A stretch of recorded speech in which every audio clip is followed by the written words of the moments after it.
Hello friends, Pihu comics world में आप सभी का स्वागत है।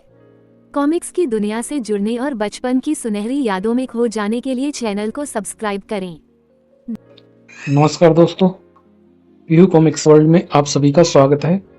आज पढ़ते हैं इंद्रजाल कॉमिक्स में दारा सीरीज का अगला भाग, जिसका नाम है गद्दारों का कुचक्र। दारा, जासूसों का शहजादा, गद्दारों का कुचक्र। उत्तरी सीमा का एक इलाका जहाँ तस्कर हेरोइन और कभी कभी हथियारों की तस्करी करते थे। कभी कभी वहाँ उपद्रवी तत्व भी घुस आते हैं और सरकारी संपत्ति को नष्ट करके जनता को गुमराह करते हैं। एक रात विदेश से प्रशिक्षण पाए कुछ स्थानीय लोग हथियारों सहित घुस आए थे वहां पर। गिरोह का सरदार खुद को जनरल कहने वाला मुस्तफा था, जिसकी पुलिस को तलाश थी। अब्दुल और उसके आदमी कहाँ है जनरल? उसने नदी के पास वाली झोपड़ी में मिलने की बात कही थी। हथियारबंद लोग लक्ष्य की तरफ बढ़ रहे थे। अंदर अकेला मुस्तफा घुसा। अब्दुल और उसके साथी वहीं थे। आदाब जनरल, आदाब।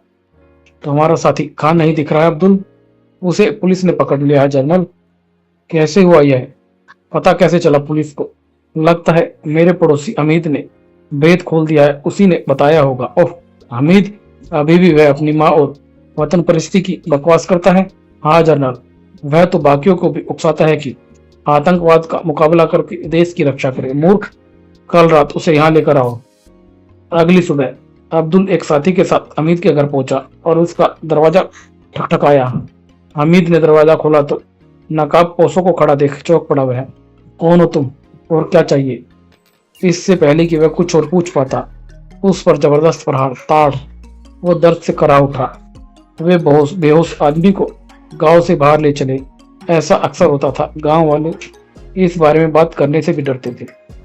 कोई ऐसा होता देख ले तो आंख फेर लेता था। हमीद को उस झोपड़ी को ले जाया गया जहां मुस्तफा इंतजार कर रहा था। आइए हीरो साहब, और मैं तुम्हें क्या कहूँ देवद्रोही। हामिद पर एक जबरदस्त चाटा पड़ा। ताड़, बांध दो इसे। झोपड़ी के पास ही रेलवे पुल था। हामिद को पटरियों पर बांध दिया गया। मैंने तो कहा था हामिद, हमारे पास आ जाओ, पर तुम माने नहीं। और मैंने तुमसे कहा था यह गद्दारी का काम छोड़ दो, पर तुमने कभी माना नहीं। हम पड़ोसी थे अब्दुल, साथ साथ बड़े हुए भाइयों की तरह। तुम्हें क्या हो गया? मुझे पैसा चाहिए और ताकत चाहिए साथ में। लालच के मारे तुम अपना ईमान बेच रहे हो। पैसे के बदले तुम अपनी माँ को भी बेच दोगे। तुम सारे गांव के नाम पर दब्बा हो। बस करो हमीद, तुम समझ नहीं रहे कि हम तुम्हें मार रहे हैं। मैं वतन के लिए हमेशा मरने को तैयार हूँ। तुम्हारी जैसी जिंदगी जीने से बेहतर तो यही है। वहां से चलकर अब्दुल मुस्तफा और बाकी लोगों के पास पहुंचा। यह लो रिमोट कंट्रोल। पटरी उड़ाने और हमीद को सजा देने का गौरव तुम्हें ही मिलना चाहिए। अब्दुल ने अपने बचपन के साथी और पड़ोसी को आखिरी बार देखा। वह अलविदा कह रहा था। अलविदा मेरे भाई। धमाके की आवाज के साथ पुल उड़ गया था। धड़ाम। अगले दिन के अखबारों में खबर छपी, आतंकवादियों ने पुल को उड़ा दिया है। राणा विक्रमवीर सिंह उर्फ राजा साहब उर्फ दारा सवेरी की दौड़ लगा रहा था। वह प्रतिदिन घंटों कसरत करता था। आज वह नए रास्ते पर दौड़ रहा था, क्योंकि वह एक विशेष उद्देश्य से निकला था। वह उस जंगल की तरफ दौड़ रहा था जहां उसे खुफिया शाखा के चीफ श्री राव से मिलना था। सवेरे 6 बजे काम की बात चीफ ही सोच सकते हैं। कोई महत्वपूर्ण काम होगा। वे रहे सामने। नमस्कार सर। नमस्ते दारा। मैंने तुम्हारे सवेरे के कार्यक्रम में कोई गड़बड़ तो नहीं की? नहीं, बिल्कुल नहीं सर। आतंकवादियों ने पुल उड़ा दिया है। अगले कुछ दिनों में और भी गड़बड़ हो सकती है। चीफ से बात करते करते दारा कसरत भी करता चला गया। उन्हें रोकना ही होगा। पुलिस पूरी कोशिश कर रही है, पर लोग पुलिस से बात करते डरते हैं। जो बात करते पाया जाता है उसे आतंकवादी मार देते हैं। सीमा पार के सभी गांव वालों में आतंक फैला हुआ है, इसलिए हमें यह काम सौंपा गया है। कहाँ से शुरुआत करनी है सर? शस्त्रों के परीक्षण के लिए सीमा पार जाने वाले 5 ग्रामीणों के नाम हमारे पास है। वे सब भूमिगत हो गए हैं, पर हमारे पास उनके फोटो भी हैं और यह भी पता है कि वे अक्सर कहाँ जाते हैं। इस तरह का परीक्षण पाने वाले कुल 100-200 लोग होंगे, पर इतने लोग आम आदमियों को आतंकित करने के लिए काफी हैं। मुझे क्या करना है बताइए? राष्ट्रद्रोहियों को गिरफ्तार करना है। सबसे खतरनाक कोई मुस्तफा है जो खुद को जनरल कहता है। काम में खतरा है। अपनी रक्षा के लिए तुम्हें किसी को भी मारने की छूट है। मुस्तफा, मैं उसे जिंदा पकड़ूंगा ताकि उस पर मुकदमा चलाया जा सके। इसमें 5 शीर्ष आतंकवादियों की चित्र और परिचय है। मैं इसी वक्त काम पर लग जाता हूँ सर। बढ़िया, पर सावधान रहना दारा, ये खतरनाक लोग हैं। वे हमारे देश के दुश्मन हैं और उनसे निपटना मुझे आता है सर। और चीफ चला गया। जनरल मुस्तफा, ओह। देर शाम को दारा ग्रामीण का वेश पहन घर से निकला और एक चाय की दुकान पर पहुंचा। शराब के अड्डे पर उसके बाद, ओह मेरे दोस्त, तुम मेरे भाई जैसे हो। और खेल के मैदानों में किसी सूत्र की तलाश में घूम रहा था। यहीं दिखे थे वे मुझे। शाम को एक ढाबे में वह खाना खा रहा था। उसने देखा 4 आदमी ढाबे के पिछवाड़े से निकल रहे थे। वह लंबा तो शेख है। वे चुपचाप बाजार से चले गए। दारा भी उठकर हिसाब पूछने लगा। 12 रुपए साहब, ये लीजिए, शुक्रिया। वह कुछ दूरी बनाकर उनका पीछा करने लगा। कुछ दूर चलकर 3 आदमी मुड़ गए, पर शेख आगे बढ़ता रहा। वह अपने गांव नहीं जा रहा है। शेख आराम से चलता हुआ जंगल तक पहुंच गया था। मुझे जरा पास पहुंच जाना चाहिए, वरना वह कहीं गायब ना हो जाए। जंगल में गहरा अंधेरा था, वह दिख नहीं रहा है। कुछ आवाज सुन दारा तेजी से मुड़ा। स्विस, उस पर फेंका गया चाकू पास से निकल गया था। दारा ने शेख को पिस्तौल निकालते देखा। वह उसे पकड़ने के लिए लपका। शेख संतुलन खोकर गिर पड़ा। दारा ने उसके सिर के पीछे वार किया और उसे पकड़ लिया था। हिले तो गर्दन तोड़ दूंगा मैं तुम्हारी। शेख ने मुंह खोलकर साइनाइड का कैप्सूल खाया। दारा के रोकने से पहले उसने कैप्सूल को दांतों से तोड़ दिया था। वह जमीन पर जा गिरा। ओह, कायर कहीं का। कुछ दिन बाद दारा ने पहाड़ी इलाके में छिपे 2 और आतंकवादियों को ढूंढ निकाला। पकड़ लो इसे। पर दारा उनसे कहीं अधिक फुर्तीशाली था। दारा उन पर कहर बनकर टूटा। कुछ ही देर में दोनों बेहोश पड़े थे। मैं तुम्हें आत्महत्या करने का वक्त नहीं दूंगा। उन दोनों आतंकवादियों से मिली जानकारी के आधार पर उनके कुछ ठिकानों पर छापा मारा गया। पुलिस ने कुछ आतंकवादियों को गिरफ्तार किया। मुस्तफा व उसके साथियों की गुप्त बैठक हो रही थी। हो क्या रहा है? हमारे आदमी पुलिस के जाल में फंस रहे हैं। जरूर कोई भेदिया है। अब्दुल कौन हो सकता है वह? पता नहीं जनरल, पर मुझे लगता है कोई एक आदमी है जिसने शेख और बाकी 2 को पकड़ा है। क्या सिर्फ एक आदमी? पागल हो गए हो? खैर, कड़कल गांव में उन्होंने हमारे आदमी पकड़े थे ना। हाँ जनरल, राख कर दो उस गांव की।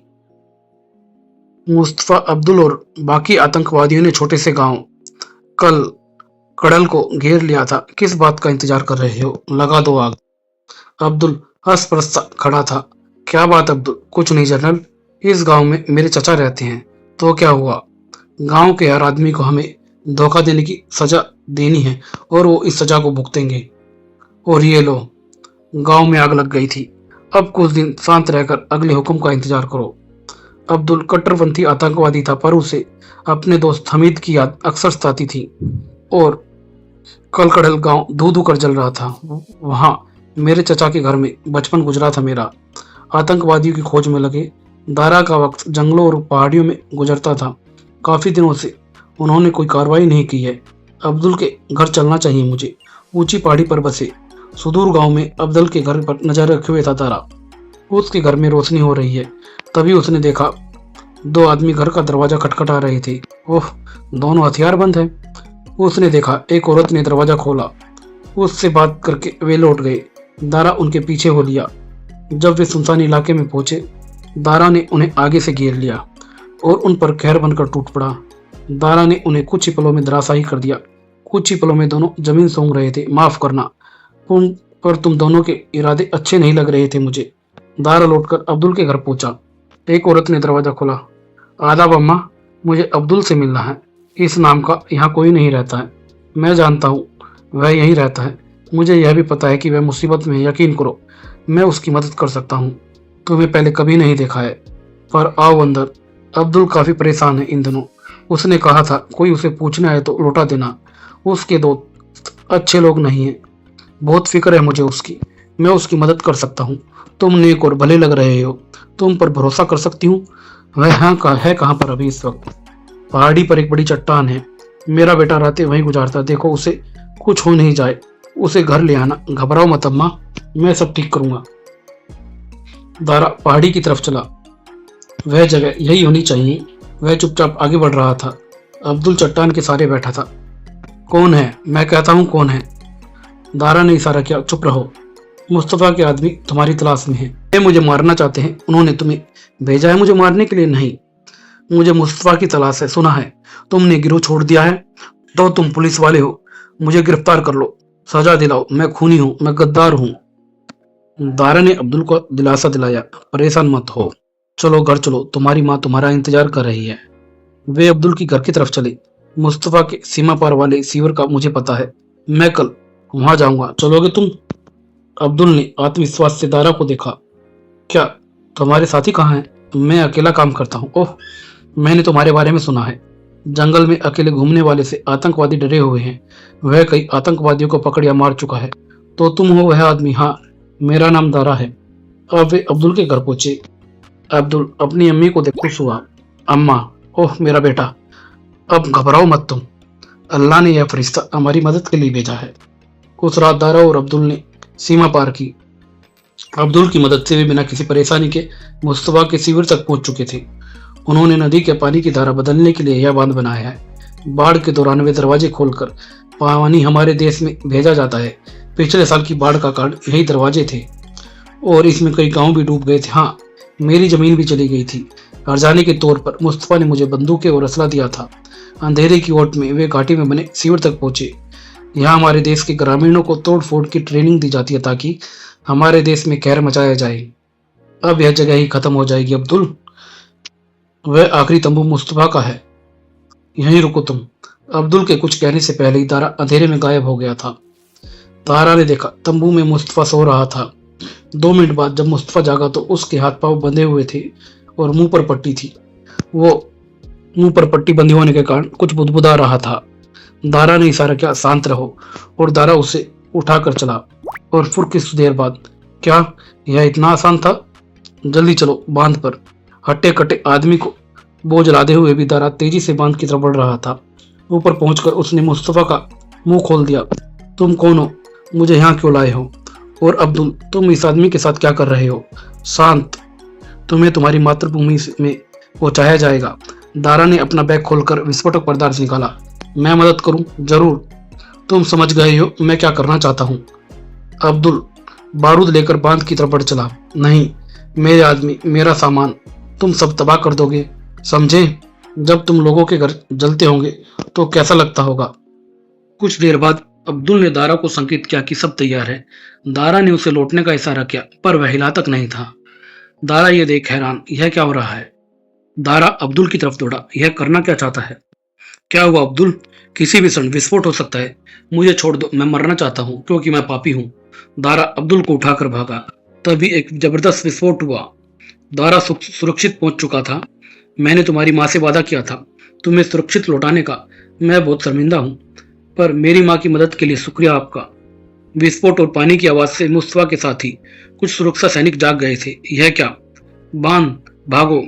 पानी की तेज धारा के सामने जो कुछ आया डूब गया था। तुमने सब कुछ तबाह कर दिया।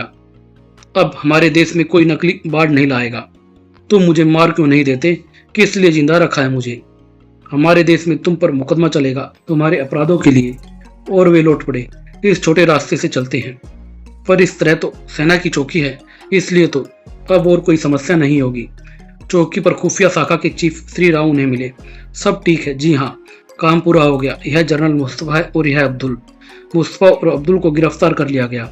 मैं तुम्हारा बहुत शुक्रगुजार हूँ। मेरी माँ को बता दोगे कि मैं ठीक ठाक हूँ? जरूर, मैं जरूर बताऊंगा उन्हें। कुछ महीने बाद चीफ दारा उर्फ राजा साहब उर्फ विक्रम सिंह से मिले। मुस्तफा को मौत की सजा मिली है और मुखबिर अब्दुल को 3 साल की सख्त कैद। और बाकी सब कैसा है सर? सामान्य, तुम्हारी बदौलत। कुछ छुटपुट घटनाओं के अलावा और कुछ नहीं हुआ है। मुझे खुशी है सर। अब हमारी खूबसूरत घाटी में फिर से फूल खिलेंगे।